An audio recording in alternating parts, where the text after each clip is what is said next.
నమస్కారం, సుఖీభవకు స్వాగతం. ఈ రోజు సుఖీభవలో వెన్ను వెదురు కర్రగా మారుతోందా? మొబైల్ వాడకంతో మెదడుకు క్యాన్సర్ ముప్పు, ప్రోస్టేట్లో క్యాన్సర్ ముసలం. ఇంకా హెల్త్ టిప్. చాలినంత విశ్రాంతి తీసుకుంటున్న నడుము నొప్పి ఏమాత్రం తగ్గకపోతే, నొప్పి మరింతగా పెరుగుతూ ఉంటే అది చాలా వరకు యాంకిలోజింగ్ స్పాండిలైటిస్ అయ్యే అవకాశం ఉంటుంది. వెన్నెలో కీళ్లవాతంగా పిలిచే దీని బారిన పడ్డప్పుడు వెన్నెముకలోని పూసలన్నీ క్రమంగా ఒకదానితో మరొకటి అతుకుపోతూ ఉంటాయి. దీంతో తలపై పెద్ద బరువేదో మోస్తున్నట్లు మెడ, నడుము రెండూ ముందుకు వంగిపోతుంటాయి. వెన్నెముక క్రమంగా వెదురు బద్దల, గడకర్రలాగా మారిపోతూ ఉంటుంది. ఇలాంటప్పుడు ప్రతి కదలిక భారమైపోతూ ఉంటుంది. పక్కలకు చూడాలంటే రోబోలాగా శరీరం మొత్తాన్ని తిప్పాల్సిన పరిస్థితి ఎదురవుతుంది. ఈ జబ్బుపై సరైన అవగాహన లేకపోవడంతో చాలా మంది మామూలు నడునొప్పిగా పొరబడుతూ చేజేతులా సమస్యను తీవ్రం చేసుకుంటున్నారు. ఈ నేపథ్యంలో వెన్నెముకను గడకర్రలా మార్చేసి కదలికల్ని కట్టిపడేసే యాంకిలోజింగ్ స్పాండిలైటిస్ గురించిన పూర్తి వివరాల్ని డాక్టర్ని అడిగి ఇప్పుడు తెలుసుకుందాం. మనం నిటారుగా నిలబడతాం, ముందుకు వంగుతాం, పక్కలకు తిరుగుతాం. ఇలాంటి పనులన్నిటినీ మనం చాలా తేలికగా అలవోకగా చేస్తున్నామంటే అదంతా మన వెన్నెముక చలవే. వెన్నెముకలోని పూసలు చాలా సున్నితంగా, మృదువుగా కదలటం వల్లనే ఈ కదలికలన్నీ మనకు సాధ్యపడుతున్నాయి. మన వెన్నెముక తల నుంచి మొదలై కటి భాగం వరకు పూసలు పూసలుగా ఒక దండలా ఉంటుంది. వీటి మధ్య మందంగా, దృఢంగా ఉండే రబ్బర్ల వంటి డిస్కులు ఉంటాయి.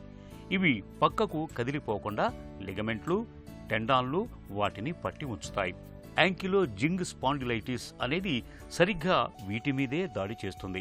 వెన్నెముకలో వాపు ప్రక్రియ స్పాండిలైటిస్ మూలంగా వెన్నెముకలో పూసలు ఒకదాంతో మరొకటి అతుక్కుపోతూ ఉంటాయి. నిజానికిదో రకమైన ఆటో ఇమ్యూన్ డిజార్డర్ అని, కొంతవరకు HLA-B27 జన్యు కారణమని చెబుతారు డాక్టర్లు. యాంకిలోజింగ్ స్పాండిలోసిస్ అనేది ఒక ఆటో ఇమ్యూన్ డిసార్డర్. ఈ ఆటో ఇమ్యూన్ డిసార్డర్లో ఏమవుతుందంటే మన శరీరంలో ఉండే రోగనిరోధక శక్తికి సంబంధించిన కొన్ని యాంటీబాడీస్ ఏవైతే ఉంటాయో అది మన బాడీలోనే అటాక్ చేసి జాయింట్స్లో డ్యామేజ్ చేయడం జరుగుతుంటుందన్నమాట. సో ఈ యాంకిలోజింగ్ స్పాండిలోసిస్లో ఏమవుతుందంటే వెన్నపూసకు సంబంధించిన ఏవైతే జాయింట్స్ ఉంటాయో ఆ జాయింట్స్ని డ్యామేజ్ చేయడం జరుగుతూ ఉంటుంది. సో ఆ డ్యామేజ్ అయిన తర్వాత ఆ రిపేర్ చేసే ప్రాసెస్లో భాగంగా ఆ జాయింట్స్ అన్నీ కూడా ఫ్యూజ్ అయిపోతాయి. సో ఈ బోన్స్ అనేవి ఇండివిజువల్ బోన్స్ మధ్యలో ఉండే మూమెంట్ పూర్తిగా పోయి ఒక ఫిక్స్డ్ బోన్గా, అంటే పైన నుంచి కింది వరకు వెన్నపూసకు సంబంధించిన ఎముకలు ఒక రిజిడ్ బోన్ లాగా తయారవుతాయి. ఇటుకల మధ్య సిమెంటు వేస్తే గోడ గట్టిపడుతుంది. యాంకిలోజింగ్ స్పాండిలైటిస్ లోనూ ఇదే జరుగుతుంది. వెన్నులో ముందుగా వాపు ప్రక్రియ తలెత్తిన చోట ఎముక క్షీణిస్తుంది. దీంతో శరీరం అక్కడ కొత్త ఎముకను వృద్ధి చేసి మరమ్మత్తు చేయటానికి ప్రయత్నిస్తుంది. ఇది నిరంతరం కొనసాగుతూ రావటం వల్ల పూసలు ఒకదాంతో మరొకటి కలిసిపోతుంటాయి. సమస్య ముదురుతున్న కొద్దీ పూసలన్నీ అతుక్కుపోయి వెన్నెముక వెదురు బొంగులా, గడకర్రలా తయారవుతుంది. దీంతో కదలికలు తగ్గిపోవటం, నడుము నొప్పి వంటివన్నీ బయలుదేరతాయి. యాంకిలోజింగ్ స్పాండిలైటిస్లో నడుము నొప్పి తొలి లక్షణంగా కనిపిస్తుంది. ముఖ్యంగా పొద్దున లేస్తూనే తీవ్రమైన నొప్పి వేధిస్తూ ఉంటుంది. పక్క మీద నుంచి వెంటనే లేవలేరు. లేచి మామూలుగా నడవటానికి చాలా సమయమే పడుతూ ఉంటుంది. వీరికి పడుక్కుని పక్కలకు దొర్లటమూ సాధ్యం కాదు. పిరుదులు, మడమలు, మోకాళ్ళు, మోచేతులు, పక్కటెముకల భాగాల్లో తరచూ నొప్పితో బాధపడుతూ ఉంటారు. శ్వాస తీసుకోవటానికి ఇబ్బంది పడుతూ ఉంటారు. కొంతమందికి కనుగుడ్డు మధ్య పొరలో వాపు మొదలై కళ్ళు ఎర్రబడటం, నీరు కారటం, చూపు మందగించటం, శుక్లాలు మొదలవటం వంటి సమస్యలు కనిపిస్తూ ఉంటాయి. యాంకిలోజింగ్ స్పాండిలోసిస్లో లక్షణాలు వేరియేషన్స్ చాలా ఉంటాయి. వెన్నపూసకు సంబంధించిన సమస్యలు వచ్చినప్పుడు వెన్నపూసకు సంబంధించి బ్యాక్ పెయిన్ రావడం కానీ, మెడలో నొప్పులు రావడం కానీ, ఆ తీవ్రత కూడా మైల్డ్ నుంచి చాలా సివియర్ ఫామ్స్లో ఉంటుందన్నమాట. కొన్ని సందర్భాల్లో ఈ బోన్స్ అన్ని జాయింట్స్ ఫ్యూజ్ అయిపోవడం వల్ల పేషెంట్ సామాన్యంగా ఏం కంప్లైంట్ చేస్తారంటే నిద్రలో, అంటే మనం పడుకున్నప్పుడు రెస్ట్ ఇచ్చినప్పుడు ఈ పెయిన్ అనేది చాలా పెరిగిపోతుందని, మూమెంట్ స్టార్ట్ చేసిన తర్వాత ఈ పెయిన్ తగ్గుతుందని చెప్తూ ఉంటారనమాట. సో మన ఒక స్పైన్ మూమెంట్స్ తగ్గిపోతాయి కాబట్టి ఒక రిజిడ్ స్పైన్గా అయిపోవడము, దానికి సంబంధించిన డిఫార్మిటీ రావడం, అంటే కొన్నిసార్లు ఫ్రాక్చర్స్ అవ్వడం కానీ, ఆ బోన్ అంతా ఫిక్స్ అయిపోవడం వల్ల ఒక గూనిలాగా వచ్చేయడం కానీ జరుగుతూ ఉంటుంది. కొన్ని సిచ్యువేషన్స్లో వేరే సిస్టమ్స్ కూడా ఇన్వాల్వ్ అవుతాయి. కంట్లో వచ్చే మార్పులు కానీ, స్కిన్లో సోరియాసిస్ సంబంధించిన అసోసియేటెడ్గా పెయిన్స్ రావడం కానీ, కొన్ని సిచ్యువేషన్స్లో షోల్డర్ పెయిన్ కానీ, హిప్ పెయిన్ కానీ రావడం కూడా జరుగుతూ ఉంటుంది. యాంకిలోజింగ్ స్పాండిలోసిస్ ఎప్పుడైనా కూడా ఇనిషియల్ స్టేజెస్లో అంత తీవ్రంగా ఉండదు. మోస్ట్ ఆఫ్ ద టైమ్స్ ఇది మనము సింపుల్ రెమెడీస్తో ట్రీట్ చేసుకోగలుగుతాం. మనం ఈ వ్యాధిని కరెక్ట్ టైంలో నిర్ధారణ చేయకుండా దాన్ని నెగ్లెక్ట్ చేస్తే కనుక వెన్నపూస పూర్తిగా కూడా ఒక సింగిల్ బోన్ లాగా ఫామ్ అయిపోతూ ఉంటుంది అనమాట. సో ఈ బోన్ ఓవర్ గ్రోత్ వల్ల నరం మీద ఒత్తిడి పడితే కనుక ఆ ఒత్తిడికి సంబంధించిన లక్షణాలు స్టార్ట్ అవుతాయి. యాంకిలోజింగ్ స్పాండిలైటిస్ మూలంగా తలెత్తే నడుము నొప్పి వీటికి భిన్నంగా ఉంటుంది. ఉదయం నిద్ర లేచాక వెన్నెముక ఎంతసేపు బిగుసుకుంటోందనే దాన్ని బట్టి వీటి మధ్య తేడాను తేలికగానే గుర్తించవచ్చు. లేచాక అరగంట కన్నా తక్కువసేపు ఉంటే డిస్క్ సమస్యగాను, 30 గంట కన్నా ఎక్కువసేపు బిగుసుకుపోతూ ఉంటే యాంకిలోజింగ్ స్పాండిలైటిస్ గాను అనుమానించవచ్చు. ఇది ముందుగా పిరుదుల వద్ద కీళ్లల్లో వాపుతో మొదలై ఆపై నడుము, మెడ, వెన్నులోని ఇతర భాగాలకు విస్తరిస్తుంది. ఈ లక్షణాలను బట్టి యాంకిలోజింగ్ స్పాండిలైటిస్ను సులభంగానే గుర్తించవచ్చు. అవసరం మేరకు రక్త పరీక్ష, జన్యు పరీక్ష, ఎక్స్రే వంటి ద్వారా జబ్బుని నిర్ధారిస్తారు. జన్యు పరీక్షలో HLA-27 జన్యువు ఉంటే బయటపడుతుంది. యాంకిలోజింగ్ స్పాండిలైటిస్ను వీలైనంత త్వరగా నిర్ధారించి చికిత్స తీసుకోవడం చాలా అవసరం. యాంకిలోజింగ్ స్పాండిలైటిస్ను అదుపులో ఉంచటానికి సల్ఫసలజైన్, మిథట్రక్సేట్ వంటి మందులతో పాటు స్టెరాయిడ్లను, బయలాజికల్స్, బయోసిమిలర్ల వంటి మందుల్ని డాక్టర్ సలహా మేరకు వాడుకోవాల్సి ఉంటుంది. ఇక జబ్బు బాగా ముదిరి వెన్ను అంతా గడకర్రలాగా మారినప్పుడు వెన్ను ఆకృతిని సరిచేసేందుకు సర్జరీ చేయాల్సి ఉంటుంది. యాంకిలోజింగ్ స్పాండిలోసిస్ అనేది most of the times clinical diagnosis, అంటే మనం రోగిని పరీక్ష చేసి మనం నిర్ధారణకు వస్తాం. కొన్ని సిచ్యువేషన్స్ ఎక్స్రేతో కానీ, సిటీ స్కాన్ వల్ల కానీ, ఎంఆర్ఐ చేయడం ద్వారా కానీ ఆ బోన్ ఎంత తీవ్రంగా డ్యామేజ్ అయింది, అది ఎంతవరకు పూర్తిగా అతుక్కుపోయిందా, బోన్లో మూమెంట్ ఎంత ఉందనేది మనం నిర్ధారణ చేసుకోవచ్చు. కొన్ని సిచ్యువేషన్స్లో ఈ జబ్బుని నిర్ధారించుకోవడానికి HLA-B27 అనే టెస్ట్ కూడా చేయడం జరుగుతుంది. ఒక జెనెటిక్ టెస్టింగ్ అనమాట. యాంకిలోజింగ్ స్పాండిలోసిస్కి కరెక్ట్ ట్రీట్మెంట్ అయితే లేదు. దీన్ని మనము అవాయిడ్ చేయడానికి కూడా ఉండదు అనమాట. ఇనిషియల్ స్టేజెస్లో ఎప్పుడైతే మనకి ఈ నొప్పులు కానీ ఈ సిమ్టమ్స్ వచ్చినప్పుడు దీనికి యాక్టివ్ మూమెంట్స్ చేయడము, స్విమ్మింగ్ లాంటివి చేయడము, ఎక్సర్సైజెస్ చేయమని చెప్తూ ఉంటాం. స్మోకింగ్ కనుక ఉంటే అవాయిడ్ చేయడం చాలా మంచిది. అంతే తప్ప దీనికి స్పెసిఫిక్ ట్రీట్మెంట్ అయితే దాని జబ్బుని మన శరీరంలో నుంచి బయటికి తీసేసే మందులు అయితే లేవు. యాంకిలోజింగ్ స్పాండిలైటిస్ బాధితులకు జీవనశైలి మార్పులు ఎంతో మేలు చేస్తాయి. నిత్యం గోరువెచ్చటి నీటితో స్నానం చేయటం వల్ల నొప్పుల నుంచి మంచి ఉపశమనం లభిస్తుంది. ఇక బరువును అదుపులో ఉంచుకోవాలి. పొగ అలవాటుకు దూరంగా ఉండాలి. మెడను విరవటం, గట్టిగా మర్దనలు చేయటం తగదు. దిండు సౌకర్యవంతంగా ఉండేలా చూసుకోవాలి. మరీ గట్టిగా లేదా మరీ మెత్తగా లేని పరుపుల్ని వాడుకోవాలి. వీరికి ప్రయాణాల్లో కుదుపులకు ఎముకలు విరిగే అవకాశం ఎక్కువగా ఉంటుంది. కాబట్టి జాగ్రత్తగా ఉండాలి. రోజువారీ ఆహారంలో కాల్షియం, విటమిన్ డితో కూడిన పదార్థాలు ఎక్కువగా తీసుకోవాలి. ఖర్జూరం, అంజీరా వంటి ఎండు ఫలాలు, బాదాం, ఆక్రోట్ల వంటి గింజపప్పులు ఎంతో మేలు చేస్తాయి. ఇలా జీవనశైలి మార్పులు ఆచరిస్తూ మరోవైపు డాక్టర్ల పర్యవేక్షణలో మందులు వాడుకుంటూ ఉంటే యాంకిలోజింగ్ స్పాండిలైటిస్ బాధితులు అందరిలానే హాయిగా జీవనం సాగించవచ్చు. జబ్బు మరీ తీవ్రంగా ఉండి కదలికలు కష్టంగా మారినప్పుడు సర్జరీ చేయించుకోవటం మేలు. హెల్త్ న్యూస్ మీకోసం.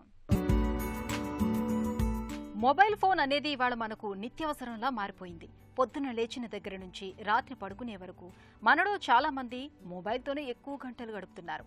అయితే మొబైల్ ఫోన్ వాడకంతో కొన్ని ప్రమాదకర జబ్బులు వస్తాయనే భావన మనలో చాలా మందిలో ఎప్పటినుంచో నెలకొని ఉంది.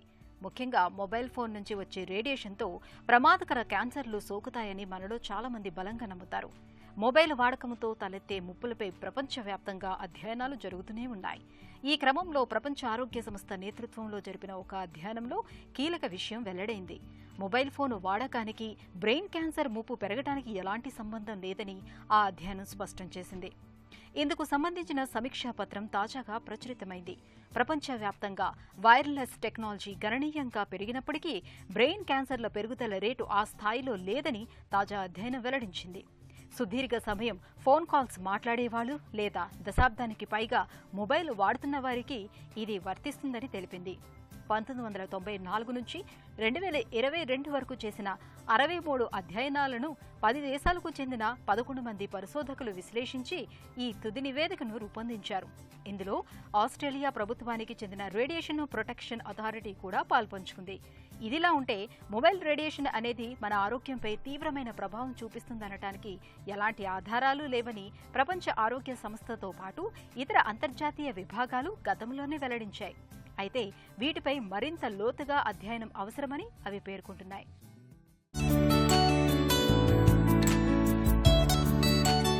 కొన్ని మందులు వేసుకున్నప్పుడు కొన్ని రకాల ఆహార పదార్థాలు అనేది మనము అవాయిడ్ చేయాలన్నమాట.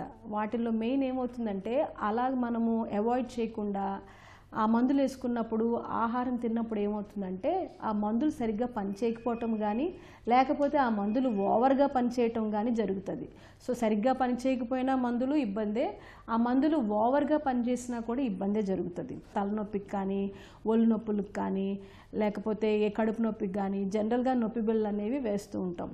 సో నొప్పి బిళ్ళలు వాడినప్పుడు మనం జనరల్గా ఏంటంటే ఆల్కహాల్ అనేది తీసుకోకూడదు. ఆల్కహాల్ తీసుకొని నొప్పి బిళ్ళలు వాడినట్టయితే కనుక ఏమవుతుందంటే లివర్ అనేది పాడవటం జరుగుతుంది. నిద్ర పట్టట్లేదని కొన్ని మందులు వేసుకుంటూ ఉంటారు. సైకియాట్రీ డ్రగ్స్, కొంతమంది సైకియాట్రీ ప్రాబ్లం ఉన్న వాళ్ళు కానీ డిప్రెషన్లో ఉన్న వాళ్ళు కానీ నిద్ర సరిగ్గా పట్టని వాళ్ళు కానీ వాళ్ళు కొన్ని రకాల మందులు వాడుతుంటారు సైకియాట్రిక్ డ్రగ్స్. వాళ్ళు కూడా ఆల్కహాల్ అనేది తీసుకోకూడదు.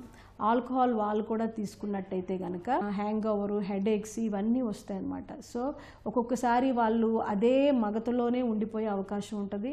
బీపీ కంట్రోల్ అవ్వడానికి కాల్షియం ఛానల్ బ్లాకర్స్ అని వాడతాం మనం. బీపీని తక్కువ చేసేది, బీపీని కంట్రోల్లో ఉంచేది. అలా బీపీ మందులు వాడేవాళ్ళు గ్రేప్ ఫ్రూట్ తినకూడదు.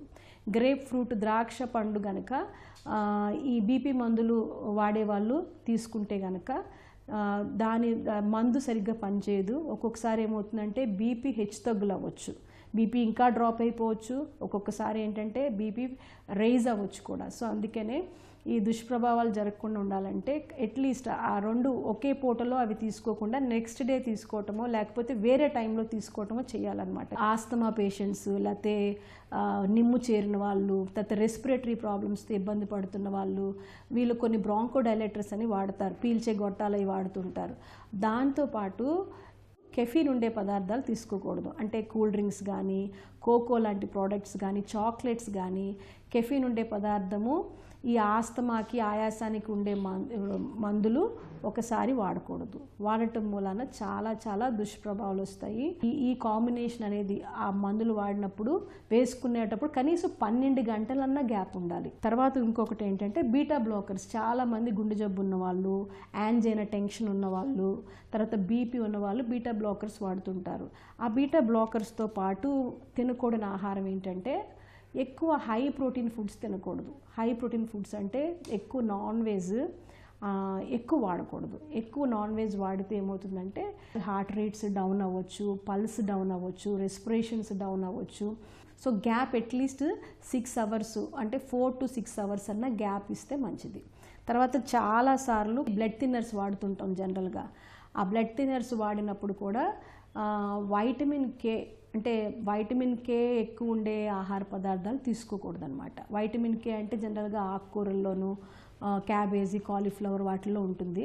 సో ఈ బ్లడ్ థిన్నర్స్ వాడేవాళ్ళు వాటిని కూడా అవాయిడ్ చేయాలి. అట్లీస్ట్ ఏంటంటే తగ్గించాలి. ఎక్కువగా ఆ వైటమిన్ కే ఉండే ఆహార పదార్థాలు తీసుకో. తరచూ టాయిలెట్కు వెళ్లాల్సి రావటం, రాత్రిలో ఎక్కువసార్లు లేవాల్సి రావటం, మామూలుగా అయితే పెద్దగా కంగారు పడాల్సిన పనిలేదు. కానీ ఒక వయసు వచ్చాక, 50 ఏళ్లు పైబడ్డాక ఇలాంటి మూత్రగండాలు ఎదురవుతూ ఉంటే మాత్రం ఆలస్యం చేయకుండా వెంటనే డాక్టర్ని సంప్రదించి తగిన పరీక్షలు చేయించుకోవాలి. పదే మూత్రానికి వెళ్లాల్సి రావటం వెనుక ప్రోస్టేట్ గ్రంథిలో పెరుగుదల మొదలుకొని క్యాన్సర్ కణితుల వరకు చాలా కారణాలే ఉంటాయి. మలి వయసులో పురుషులకు పెనుశాపంగా పరిణమించే ప్రోస్టేట్ క్యాన్సర్ గురించిన పూర్తి వివరాల్ని డాక్టర్ని అడిగి ఇప్పుడు తెలుసుకుందాం. ప్రోస్టేట్ గ్రంథికి అసలు క్యాన్సర్ ఎందుకు వస్తుంది? మగవాళ్ళలో టెస్టాస్టిరాన్ అనే హార్మోన్ అనేది మనకి బీజాల నుండి ఏర్పడుతూ ఉంటుంది. సో వీటి వల్ల మనకి ఆ క్యాన్సర్ సంబంధించిన మార్పులని మనం చూస్తూ ఉంటాం. ఈ ప్రాస్టేట్ గ్లాండ్ నుండి కూడా వచ్చే మనకి సెక్రీషన్స్ అనేవి మనకి ఈ సెమినల్ ఫ్లూయిడ్ సెక్రీషన్స్లో కలిసిపోతూ ఉంటాయి. ఈ ప్రాస్టేట్ గ్లాండ్ క్యాన్సర్ యొక్క ఒక విశిష్టత ఏంటంటే ఇది దాదాపు 40 సంవత్సరాలు పైబడిన వాళ్ళలోనే ఎక్కువగా చూస్తూ ఉంటాం. 40 సంవత్సరాల లోపు వాళ్ళు చాలా అరుదు. అతి ముఖ్యంగా ఏంటంటే కనుక 55 నుండి 65, 75 సంవత్సరాల లోపు వాళ్ళలో ఈ క్యాన్సర్ని ఎక్కువగా చూస్తూ ఉంటాం. వయసుతో పాటు మనకి కొన్ని రకాల జన్యుపరమైన మార్పులు ఎప్పుడైనా ప్రాస్టేట్ క్యాన్సర్లో మనం క్యాన్సర్ అయినా కనుక్కున్నట్లయితే కనుక ఆ రోగి యొక్క కుటుంబ చరిత్రను మనం కనుక్కోవాలి. దీంతే కాకుండా వీళ్ళలో మన మగవాళ్ళలో కూడా బ్రెస్ట్ క్యాన్సర్ అనేది చూస్తూ ఉంటాం 4 నుండి 5% వరకు. ఈ మగవాళ్ళలో బ్రెస్ట్ క్యాన్సర్ యొక్క చరిత్ర కూడా ఏమైనా ఉందా కనుక, లేదంటే వాళ్ళ అక్క చెల్లెల్లో వేరే క్యాన్సర్లు ఉన్నాయా, ఇలా ఫ్యామిలీ హిస్టరీ కనుక్కున్నట్లయితే కనుక మనం వీళ్ళల్లో ఈ జెనెటిక్ మ్యూటేషన్స్ కూడా చేసి ఏమైనా కుటుంబ చరిత్ర ఏమైనా ఉందా, దానివల్ల ఆ జన్యుపరమైన మార్పుల వల్ల ఈ ప్రాస్టేట్ క్యాన్సర్ వచ్చిందనేది కూడా చూస్తూ ఉంటాం. ప్రోస్టేట్ క్యాన్సర్ లక్షణాలు ఎలా ఉంటాయి? రాత్రిపూట మూత్రానికి ఎక్కువగా అలా వెళ్ళటం కానీ, దానికోసం లగవటం కానీ, దాంతోపాటు ఆ మూత్రం వచ్చి రాకుండా ఆగి రావటం కానీ, లేదంటే మూత్రం వెళ్ళిన తర్వాత కూడా లోపల ఇంకా ఉన్నట్టు ఇంకేదో మిగిలి ఉన్నట్టు ఆ భావన రావటం కానీ, లేదంటే మూత్రం వస్తే వెళ్ళేంత వరకు ఆపుకోలేకపోవటం, హెసిటెన్సీ అంటూ ఉంటాం. సో ఇలాంటి మనకి మూత్రానికి సంబంధించిన లక్షణాలు అనేవి ప్రాస్టేట్ గ్రంథి యొక్క క్యాన్సర్లో మనం ఎక్కువగా చూస్తూ ఉంటాం. దాదాపు 70 నుండి 75% వరకు ఎప్పుడైనా ముందు ప్రాస్టేట్ క్యాన్సర్ని మనం కనుక్కున్నప్పుడు అది చాలా ఎర్లీ స్టేజ్లో, అంటే కేవలం ఆ ప్రాస్టేట్ గ్రంథి వరకే ఉన్నప్పుడే మనం కనుక్కుంటూ ఉంటాం. కేవలం 10 నుండి 15% మటుకే మనం జబ్బుని మనం నిర్ధారించుకున్నప్పుడు లింఫ్ నోడ్ మెటాస్టైసిస్ పక్కనున్న లింఫ్ గ్రంథులకి పాకి మనకి చూస్తూ ఉంటాం. కేవలం 5 నుండి 8%, 10% మందిలోనే మనం ఈ జబ్బును కనుక్కున్నప్పుడు అడ్వాన్స్డ్ దశలో కనుక్కోవడం జరుగుతుంది. అదేంటంటే అతి ముఖ్యంగా ఎముకలకి ఎక్కువగా పాకుతూ ఉంటుంది. ఒంట్లోని మిగతా ఎముకలకు కానీ, లేదంటే వెన్నుపూసలోని ఎముకలకి అతి ముఖ్యంగా ఎక్కువగా పాకే అవకాశం ఉంటుంది. ఇలా ఎముకలకు పాకినప్పుడు ఏంటంటే ఎముక నొప్పులు కానీ, ఒళ్ళు నొప్పులు కానీ, లేదంటే వెన్నుపూసలో నొప్పులు కానీ, దానివల్ల నరం నొక్కోవడం వల్ల మనకి అప్పుడప్పుడు వెన్నుపూస నొక్కోవడం వల్ల ఆ నరాలు కూడా నొక్కుంటూ ఉంటాయి. అలాంటప్పుడు నరాలకు సంబంధించిన నొప్పులు కూడా చూస్తూ ఉంటాం. ప్రోస్టేట్ గ్రంథి క్యాన్సర్ను నిర్ధారించే పరీక్షలేవి? మనం మొదటగా 2 పరీక్షలు చేయాలి. ఒకటి సీరం PSA అంటే ప్రాస్టేట్ స్పెసిఫిక్ యాంటీజెన్, అదొక రక్త పరీక్ష అండి. దాని యొక్క సంఖ్య ఎంత ఉందనేది మనం ముందుగా చూసుకుంటాం. ఒకవేళ అది పెరిగినట్లయితే కనుక డిజిటల్ రెక్టల్ ఎగ్జామినేషన్, ఆ డాక్టర్ అనేది మలం ద్వారా పేషెంట్ యొక్క ఆ ప్రాస్టేట్ గ్రంథిని మనం క్లినికల్గా పాల్పేట్ చేస్తాం. అలా చేసినప్పుడు ఏంటంటే కనుక వెనకాల ఉన్న భాగం కానీ, లేదంటే పక్కన ఉన్న భాగంలో ఏమైనా గడ్డలు ఉన్నట్లయితే కనుక మనకు తెలుస్తుంది. ముందుగా మనం ఈ PSA పరీక్ష, తర్వాత డిజిటల్ రెక్టల్ ఎగ్జామినేషన్ చేసిన తర్వాత మనకేమైనా అనుమానం ఉన్నట్లయితే కనుక తదుపరి దశలో మనం ముఖ్యంగా స్కానింగ్ చేస్తాం. దాంట్లో ఏంటంటే ట్రాన్స్ రెక్టల్ అల్ట్రాసౌండ్, ట్రస్ అంటాము. ట్రస్ చేయొచ్చు, లేదంటే కనుక మల్టీ పారామీటర్కి MRI. ఆ పరీక్ష ద్వారా మనకి ఆ ప్రాస్టేట్ గ్రంథి లోపల ఎలా ఉంది, ఏమైనా గడ్డలు ఉన్నాయా, లేదంటే క్యాన్సర్ సంబంధించిన మార్పులు ఏమైనా ఉన్నాయా అనేది మనం తెలుసుకుంటాం. ఈ 2 చేసిన తర్వాత మనకి ఏమైనా మార్పు ఉందని అనిపించింది అనుకోండి, జబ్బు నిర్ధారణ కోసం తప్పనిసరిగా మనం బయాప్సీ అనే పరీక్ష, ముక్క పరీక్ష చేయాలి. ముందు జబ్బు నిర్ధారణ అయింది, స్టేజ్ తెలుసుకోవటానికి MRI పరీక్ష ద్వారా ఏంటంటే కనుక ఆ గ్రంథిలో ఉన్న క్యాన్సర్ గడ్డ ఎంతవరకు ఉందనేది చూస్తాం. పరిమాణం అది కేవలం ప్రాస్టేట్ గ్రంథిలోనే ఉందా, లేదంటే చుట్టుపక్కల అవయవాలకైనా వ్యాపించిందా అనేది చూస్తాం. ఒకవేళ ఎక్కువగా ఉన్నట్లయితే కనుక మిగతా ఎముకలు కూడా ఎలా ఉన్నాయని తెలుసుకోవడానికి బోన్ స్కాన్ కానీ, PSMA PET స్కాన్ అంటామండి. సో అది స్టేజింగ్ కోసం ఈ MRI మరియు PSMA PET స్కాన్ కూడా చేయాల్సిన అవసరం ఉంటుంది. ప్రోస్టేట్ క్యాన్సర్కు చికిత్స ఏంటి? ట్రీట్మెంట్కి వెళ్లే ముందు PSA ఎంత ఉంది, దాని తర్వాత ఏ గ్లీసన్ స్కోర్లో ఉంది, దాని తర్వాత ఏ రకమైన స్టేజ్లో ఉంది, ఇలా తెలుసుకున్న తర్వాత ఒకవేళ అది చాలా చిన్నగా ఉంది, చాలా తొలి దశలో ఉందన్నప్పుడు ఏంటంటే కనుక మనం ఇక్కడ రిస్క్ను చూస్తూ ఉండండి, ఎంత ప్రమాదం ఉందో చూస్తాం. చాలా పెద్ద వయసు, వాళ్ళ యొక్క ఆయుర్దాయం చాలా తక్కువ ఉంది, లేదంటే కనుక చాలా లో రిస్క్ అనుకోండి, ఆ పేషెంట్ యొక్క కుటుంబ సభ్యులతో మాట్లాడి ఆ పేషెంట్తో కూడా చర్చించుకున్న తర్వాత మనం అబ్జర్వేషన్లో కూడా పెట్టచ్చు. కేవలం కొద్దిమంది పేషెంట్స్లో ఇది కుదురుతుంది. అది కొద్దిగా లో రిస్క్ నుండి ఇంటర్మీడియట్ రిస్క్ ఉందనుకోండి, అప్పుడు కేవలం ప్రాస్టేట్ వరకే ఉన్నట్లయితే కనుక మనం 2 పద్ధతుల ద్వారా దీన్ని వైద్యం చేసుకోవచ్చు. ఒకటి ఆపరేషన్ పద్ధతి ద్వారా కానీ, లేదంటే రేడియేషన్ థెరపీ పద్ధతి ద్వారా కూడా మనం ఆ ప్రాస్టేట్ క్యాన్సర్ని నయం చేసుకోవచ్చు. అదే హై రిస్క్కి వచ్చినట్లయితే కనుక కేవలం ప్రాస్టేట్ గ్రంథి వరకే క్యాన్సర్ ఉంది, కాకపోతే మనకి ఆ PSA ఎక్కువగా ఉంది, గ్లీసన్ స్కోర్ ఎక్కువగా ఉందనుకోండి, వాళ్ళ యొక్క రిస్క్ కొద్దిగా ఎక్కువగా ఉంటుంది. అలాంటప్పుడు ఈ పద్ధతితో పాటు ఆపరేషన్ కానీ, రేడియేషన్ పద్ధతితో పాటు ఆండ్రోజన్ డిప్రైవేషన్ థెరపీ అంటే కనుక ఆ టెస్టోస్టెరాన్ హార్మోన్ని మనం అడ్డుకట్ట వేస్తాం. ఎప్పుడైతే అడ్డుకట్ట వేసామో మనకి ఆ ప్రాస్టేట్ క్యాన్సర్ యొక్క కణాలని పెరుగుదల అనేది తగ్గిపోతుంది. కాబట్టి 2 నుండి 3 సంవత్సరాల పాటు ఈ వైద్యంతో పాటు ఆ ఆండ్రోజన్ డిప్రైవేషన్ థెరపీ అనేది కూడా మనం ఇచ్చి, అది కేవలం మనకి ఇంజెక్షన్ రూపంలో ఉంటుందండి. కేవలం చిన్నపాటి ఇంజెక్షన్ ప్రతి 3 నెలలకు ఒకసారి మనం ఇవ్వచ్చు. దాంతోపాటు ట్యాబ్లెట్లు పెట్టుకున్నట్లయితే కనుక జబ్బును నయం చేసుకుని మళ్ళీ తిరిగి రాకుండా మనం అదుపులో పెట్టుకునే అవకాశం ఉంటుంది. ఒకవేళ ఆ జబ్బు కనుక మనకి మిగతా అవయవాలకి, ఎముకలకు కానీ ఊపిరితిత్తులకు కానీ పాకి మనం కనుక్కున్నప్పుడే అడ్వాన్స్డ్ దశలో ఉందనుకోండి, అలాంటప్పుడు మనం ఆండ్రోజన్ డిప్రైవేషన్ థెరపీ, ముందు ఆ టెస్టోస్టెరాన్ హార్మోన్ని మనం అడ్డుకట్ట వేసుకుని, దీన్ని మనం 2 విధాలుగా చేయొచ్చు. సర్జికల్ క్యాస్ట్రేషన్ అంటే బీజాలను తీయటం వల్ల మనకి టెస్టోస్టెరాన్ అనేది తగ్గుతుంది. లేదా మెడికల్ క్యాస్ట్రేషన్ పద్ధతి ద్వారా చిన్న ఇంజెక్షన్ ద్వారా మనం దాన్ని అదుపులో పెట్టుకుని కీమోథెరపీ ఇచ్చుకున్నట్లయితే కనుక చాలా సంవత్సరాల పాటు పేషెంట్ని మనం కాపాడుకోవచ్చు. ప్రోస్టేట్ క్యాన్సర్ ప్రమాదకరమైందే కావచ్చు. అయితే నడి వయసులోకి వచ్చాక తరచూ PSA పరీక్షను చేయించుకుంటూ ఉంటే ప్రోస్టేట్ గ్రంథిలో క్యాన్సర్ ఆనవాళ్ళని చాలా వరకు ముందుగానే పసిగట్టవచ్చు. చికిత్స తీసుకోవటం ద్వారా ప్రోస్టేట్ క్యాన్సర్ను పూర్తిగా నయం చేసుకోవచ్చు. చిన్న చిట్కా మీకోసం. హార్మోన్ల లోపాలతో బాధపడుతున్నప్పుడు అవిసె గింజల్ని రోజువారీ ఆహారంలో ఒక భాగంగా చేసుకోండి. అవిసె గింజల్లో ఒమేగా 3 రకానికి చెందిన కొవ్వులు సమృద్ధిగా ఉంటాయి. ఇవి ఒంట్లో హార్మోన్లను చక్కగా సమతూకంలో ఉంచుతాయి.